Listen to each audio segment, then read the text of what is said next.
Mr. Gore, so an acclaimed author, his recent book, The 5-Minute Gita and Before Religion, has made profound philosophical ideas much more accessible to young students like us, encouraging inquiry and reflection as well. He has spoken at institutions such as Cambridge, Oxford, and many more. And in fact, sir, personally, I was very, very mesmerized with one of your talks about how our mind can be both our friend and our enemy. And I love the story of how blind people were describing elephants. And it's such a simple story, but so profoundly explains the concept of universal truth. So I absolutely love that. Thank you so much for joining us. Let's please have a very warm welcome for Mr. Nitesh Gore. We're so eager to hear from him, and I believe the stage is all yours. I will join you back in some time. Thank you so much, Adya. And thank you, Dr. Pai and faculty members for having me here. It's great to be with all of you. I'm going to do a brief presentation. And once we've done the presentation, then we'll get into a moderated conversation with Adya and hopefully some time for some questions from the floor. Okay, so this topic for today is about mindful decision making. And the reason why the picture that you see on the screen is there is because I wanted to share with you a little story. And the story is this. In the late 1800s, motor cars, were introduced to the roads of the UK. Now, when they were first introduced, there was a law that said if you were driving in a car, you had to have somebody walk in front of the car waving a flag to make sure everybody knew that the car was coming. Can anyone guess what was the speed limit when cars were first introduced? What do you think the speed limit was? 30? 5? 10? Some of you catching on that if somebody's walking in front, it can't be that high. So the speed limit started off at 10 miles an hour and it went to 14 miles an hour. More than 150 years ago. Today, 150 years later, with all the super fast cars that we have in London, all the great road infrastructure that we have in London, guess what the average speed of cars in London is today?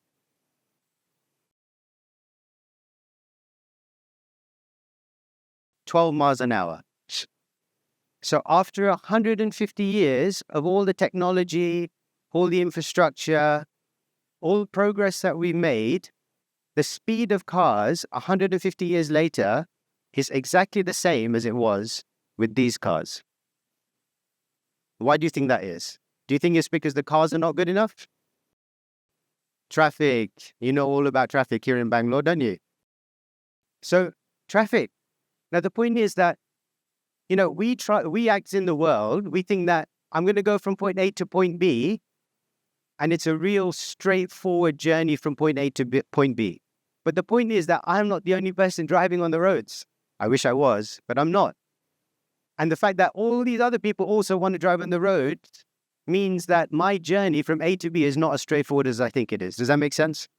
Okay, so let's get into the topic for today, because that's why mindful decision-making and spirituality that underpins this is so important. Because if we don't take that into account, then we're going to be spending 150 years investing in infrastructure and hard work and technology, and we'll still be going at the same speed as when we started. That's the issue. Okay, this was an article in the Times of India 2 days ago. Malaysia opens a retirement home for Gen Z. Put your hand up if you are under the age of 14. Okay, and over the age of 14. That's most of you. Welcome, Gen Z. This is your future, retirement homes. Why are they opening retirement homes in Malaysia for you guys? Because they're finding that kids, literally kids and young adults, are so burnt out. Another reason, so these two reasons combined form the basis of the main argument of which I'm trying to make, which is that we need to be aware of our way that we approach decision making. So there's going to be three parts to this. Okay, so the first part, deciding what to do. The second one, doing it right, which is a bit about ethics. And the third part, is once I've decided, how do I stick to it? Okay. I'm going to go relatively quickly now. We've had the introduction. Okay. So deciding what to do, take a look at that. And then when you're ready, somebody tell me what advice you have for this driver. Reverse. There's some sheep behind him. It might hurt some of them. Yep. Honk. Okay, you don't have to, I can't see all the hands because the lights are pretty bright. You can just shout it out. Wait. Get out of the car. Okay, so the point is this. Here's the point. What? Like, in this situation, this driver has broadly speaking, two options. Okay? One option is essentially like one of our friends here said, is just chill out. And the other option is work really hard, do something, like either inch forward or honk the horn, right? Broadly speaking, there are these two options. Okay. Now, when is it okay to just chill out? And when is it okay to push really hard to get what you want? Now, that's not a straightforward question, right? Like, there's lots of factors that will come into play. And when you think about it, when you're in those situations, when you're not quite sure, like, do I just accept the situation that I'm in and learn to tolerate it? Or do I fight for what I think I should be fighting for in terms of the result that I want? Okay. So that's a dynamic. It's a conundrum that we come to in many important decisions that we're trying to make in life. Now, the Gita kind of speaks us, and the Vedic tradition more broadly speaks us to this notion of these 4 different stages of how we come to a decision, how we come to an act. Now, normally, when I say to you, when you think about an action, you're typically thinking about the physical manifestation of that act, okay? But there's 3 things that come before the physical manifestation of the act, right? So the first one is about impressions. What impressions have been built in my mind? What are those impressions then leading me to in terms of my inclinations, which is like my personality? Then my intentions. What do I want to do as a result? So the desires that come from my personality and my inclinations. And then the 4th one is about the implementation. Now, the reason why the arrow, the archer illustrations are there is because if you look at the 4th one, which is the arrow has been fired, and the arrow has been fired, which is the 4th stage, which is implementation. At that point, when you've implemented something, when you fired the arrow, guess what? You no longer have a choice. You no longer have a choice to intervene. It's done, right? But there are 3 stages before that act in which you have increasing levels. The higher you go, increasing levels of agency. So there's something called degrees of freedom or degrees of choice. Okay, in this image, the person on the bike has a choice in front of them. What is the choice? Take the phone or not take the phone, okay? That's the choice. Everyone agreed? Once that person decides to take the phone, they no longer have the choice that they had a moment ago, right? That choice has disappeared, we say. They've gone down a decision tree, right? So a new set of choices has now come in front of them. And that new set of choices is, do I give myself in or do I not? Do I try and run from the police or do I hand myself in? Okay, that's the new set. And once they've made the decision there, then another set of choices opens. Do I plead innocent or plead guilty when I'm taken to court? And finally, do I run or do I stay? So the point is that no matter kind of where you are on this framework, the decisions that you make will open up a new set of decisions. Does that make sense? Okay. So I want you to bear that in. Now let's talk a little bit about doing it right. You've seen this? Have you seen this dilemma before? Okay. For those of you who haven't seen it, real simple.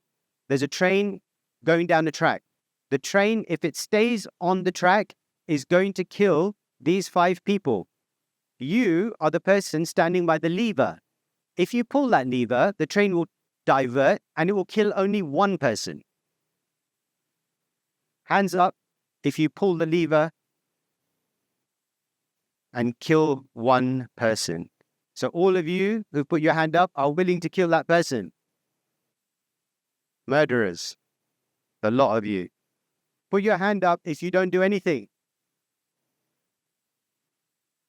Negligent people, happy to kill 5 people. Again, this is not a straightforward question. It's used even at kind of graduate level studies because the solution to this is not straightforward. So in the same way, when we talk about ethical decision making, sometimes we have the tendency to think there's a clear right or wrong. There's a clear right or wrong response in this particular situation. But the truth is that there isn't. So what is it that underpins your decisions when the decision that you have to make, what underpins that when you're not quite sure whether to pull the lever or not, to turn left or to turn right? And that's where values, virtues, mindfulness becomes so important. Okay, this is a quote from the Gita where Arjun says, because he's talking about doing the right thing. Krishna says, control the mind, do the right thing. And Arjun's saying, hey, look, I want to do the right thing, but sometimes I feel like I'm forced to do the wrong thing. So some of us have that feeling, right? Maybe all of us have that feeling sometimes that I want to do the right thing, but sometimes it feels like I'm just pushed. And the Gita explains what is that? What is that feeling? What is causing that feeling that makes me feel like I'm being pushed in a direction I don't want to go? And how do I respond to it? And a bit later, this text pops up and it says, for one who has conquered the mind is the best of friends, but for one who has failed to do so, his mind will be the greatest enemy. And this idea is sometimes we feel the mind like us fighting against our minds. The mind is constantly throwing up stuff to us. And sometimes it feels like we're fighting the mind. And that's what it means for the mind to be an enemy, because it's not aligned with what I want it to do. It's pushing back. Whereas the mind that's the friend is a very powerful thing, because when you can make your mind your friend, you can focus your mind on what you want to focus on. You can be less distracted from the things that take you away from the things that you want to focus on. Now, in the UK, I don't know what it's like in India, but in the UK, there is a legal requirement to put these signs on the front and back of cigarette packets. Smoking kills. Smoking is highly addictive. Don't start. Okay? Do you know any other product in the world that says, I am going to kill you, please buy me?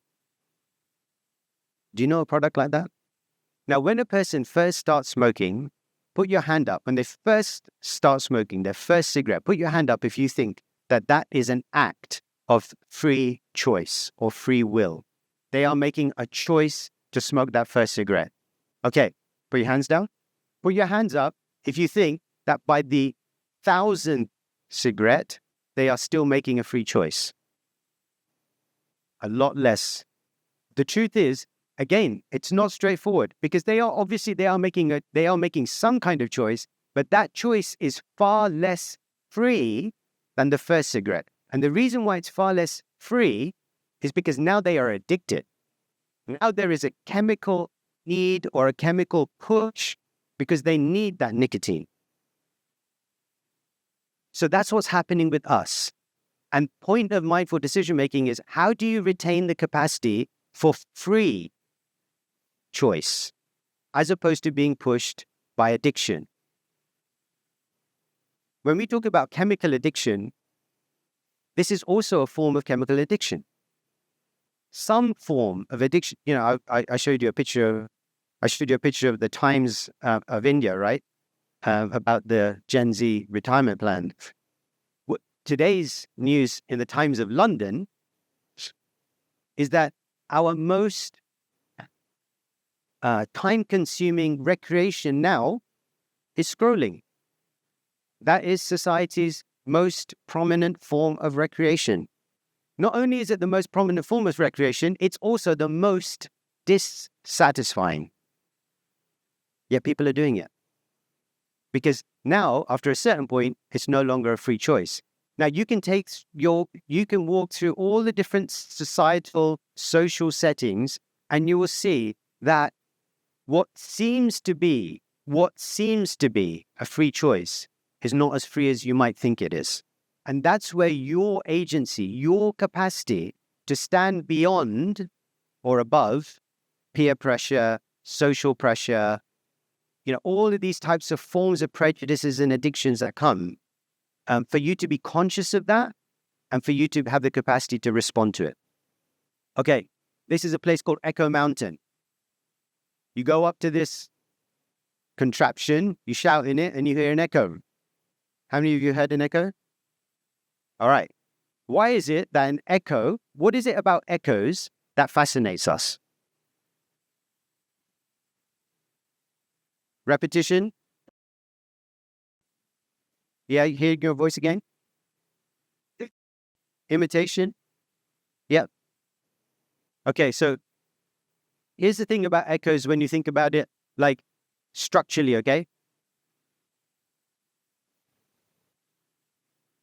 What's making that noise? Right. You can see my finger tapping the microphone.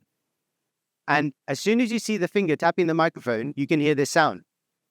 So what's happening in your mind is you're seeing that the cause of me tapping the microphone is causing an effect. And the effect is a sound coming from the speaker. Now, the reason why your mind can connect the cause and the effect is because the cause and effect are close together. They are collapsed in time and space. As soon as you separate a cause and effect in time and space, the mind struggles to understand it. It struggles to make the connection. And that's why an echo is so interesting, because it confuses the mind. Because the cause, me shouting in a mountain, and the effect is delayed slightly in time and space, because it sounds like it's coming from somewhere else. So that's what happens with our actions in the world.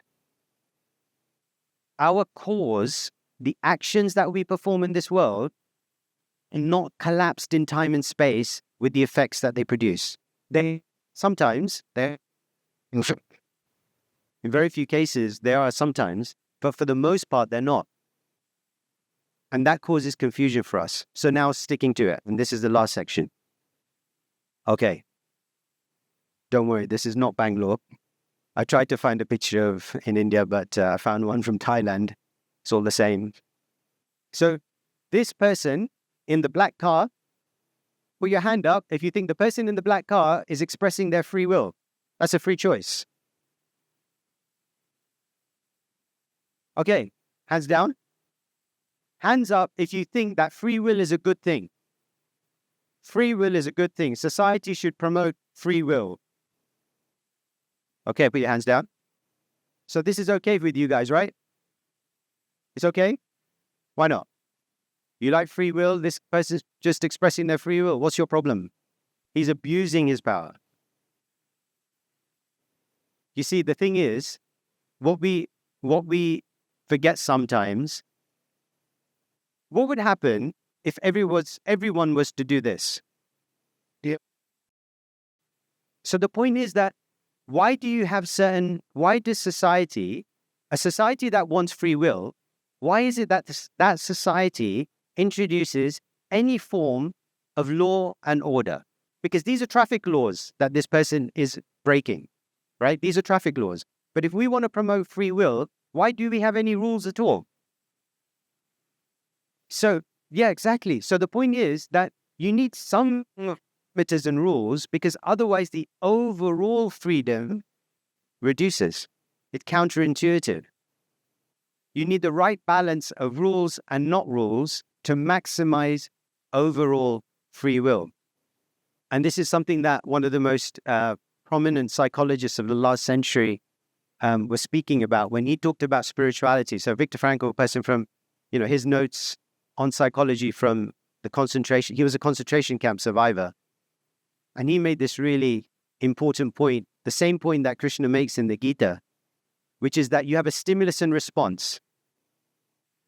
If you are just responding, if you are just reacting to stimulus, that's what animals do.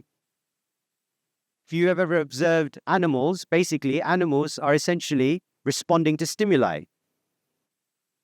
So the point is that in the human condition, we have an intellect. And that intellect or that mindfulness create the gap between stimulus and response. And when you can create the gap between a stimulus and response, then you can exercise free will. Because if you are just responding to stimuli, you are not exercising any free will, even though it seems like a free choice, any more than the person smoking their millionth cigarette or the person doom scrolling on their phone is not exercising free will, even though it seems like they're exercising free will. And when you feel like this person on the left-hand side, some of you are looking like that right now. When you feel like that person on the left-hand side and you want to respond, Krishna is showing us through a framework called the Trigunya that he explains in the Gita. You can look at life like you can look at that decision or that situation like these traffic lights on the right-hand side. Guess what red means? Stop. If you notice yourself feeling like that person on the left, you better stop. Because if you go through a red light, there's going to be an accident. It's not going to be good for you. It's not going to be good for anyone around you. Okay, so I think we are at the end of the presentation, and I have a little bit of homework for you, because I know you love homework. I was told by your teachers that you guys just love homework. So here it is, okay? Your homework is 15, the slides cut off. 15 things that I really like doing. Can you think of 15 things that you really like doing, really, really love doing? When I asked this to students in London at Avanti, they basically came up with stuff like PlayStation. So I had to add another layer. So one thing is 15 things that you really love doing, but the second part of this is that they have to raise your state of consciousness. They have to put you in the green light zone. So I need you to think, not now. Well, I need you to think right now, but I need you to think of the 15 things, not right now, but make a list of them. And the one thing that you can do that could be really powerful, this is for teachers and for students, make that list of 15 things, write them down somewhere. Things that you love doing and they put you in the green light zone. And then every day, whatever they are, walking in nature, journaling, conversations with people you really like, whatever they are, every day, just do one of them. Pick any one of the 15 and do it for 5 minutes. Is that a difficult task? Let's see how many of you can do it. So next time I come back, I'll ask you, how many of you actually done it? Okay, so I think, thank you so much for listening. I know it's been a kind of a... So Adya's back and we're going to get into a conversation. Thank you all.